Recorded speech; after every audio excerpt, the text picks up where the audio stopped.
வாங்கடா வாங்கடா வாங்கடா வாங்கடா வாங்கடா. ஜாமீன் வாங்கிட்டீங்களா? அண்ணே கோயம்புத்தூர்ல இருக்க எல்லா மார்க்கெட் போயிட்டு வந்தோம்னே. மார்க்கெட்டுக்கா? ஆமாண்ணே, மஞ்சள் மீன் இருக்கின்றான், வாழை மீன் இருக்கின்றான், நெய் மீன் இருக்கின்றான், நெத்திலி மீன் இருக்கின்றான், கெண்டை மீன் இருக்கின்றான், கெளுத்தி மீன் இருக்கின்றான். இவ்வளவு ஏன் சொரா மீன் முதற்கொண்டு இருக்குங்கிறான். ஆனா நீங்க கேட்ட ஜாமீன் மட்டும் இல்லைன்ட்டாங்கண்ணே.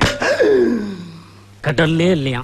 டேய், ஜாமீனை போய் யாரா உங்களை மீன் கடையில கேட்க சொன்னா? என்னென்ன லூஸ் தரமா பேசிட்டு இருக்கீங்க? மீனை மீன் மார்க்கெட்ல கேட்காம ஜவுளி கடையில போய் கேட்பாங்க.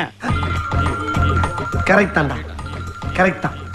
ஜாமீனுக்கு மீனுக்கு வித்தியாசமே தெரியாத உங்களை எனக்கு அஸ்டண்டா வச்ச பத்தியா? அதை நினைச்சு நான் ரொம்ப பெருமைப்படுறேன்டா.